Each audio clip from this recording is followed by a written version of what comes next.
Hearken, wanderers of the digital realm, for you have stumbled upon mobile game reviews, the sanctum where the worth of titles is weighed and their value revealed.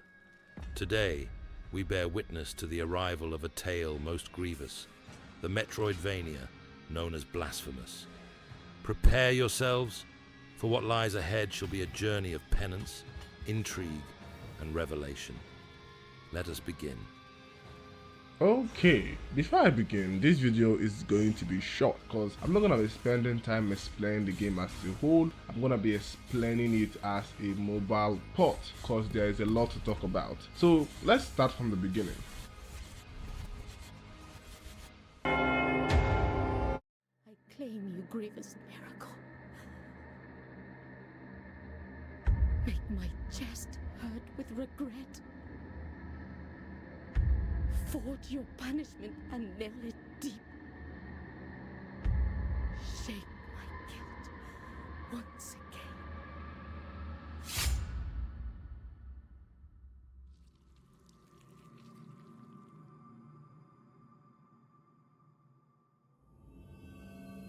Blasphemous is a dark and atmospheric Metroidvania game developed by the Game Kitchen and published by Team 17. It was first released on September 10, 2019 for PC, PlayStation 4, Xbox and Nintendo Switch and made its way to mobile December of this year.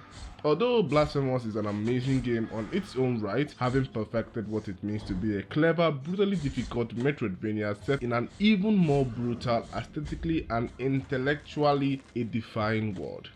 This video doesn't look into the game as a whole, but rather as a mobile port, and I'm going to hold your hand when I say it, the developers really did an awful job.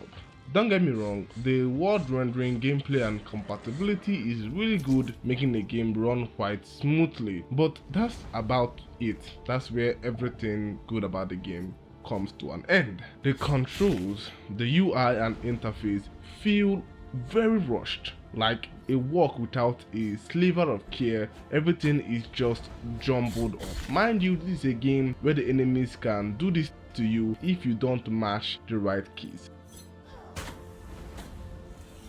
But the touch controls spit in your face with a useless sense of unresponsiveness, and to add salt to your injury, you can't even do something as simple as customizing the control. So you're stuck with the layout where you have to quote unquote get used to it, an infuriating situation that will leave you dying in situations that you should have never been in the first place. One of the key concepts of Metroidvania, especially those that lean towards the meaner spectrum, is the demand for precise controls, and I'm not being uselessly picky. The unofficial port of Hollow Knight gets that almost to a T, with the customization allowing you to place your buttons however you want, but for the official game that brings the same type of gameplay aesthetic, they completely forgot to make controls a top priority. The only way I was able to even have a semblance of progress was because I had a controller, and that isn't even optimized to the point. I can't even open my map using it. So I'm really disappointed in this spot, giving it a final score of 5 out of 10. I just couldn't go lower because of the fact that the actual game and story is very good, and thanks to my controller I was able to actually enjoy it. But my advice is that until they fix the whole touch control issue, please, if you don't have a controller, don't bother purchasing it unless you like punishment. Okay, that concludes the video. I know it was mostly ranting, but if you watched it to the end, it means you might have enjoyed it. So why don't you leave a thumbs up, like, subscribe, and I will see you in the next one. It's your host, P-Doc, and I'm out though.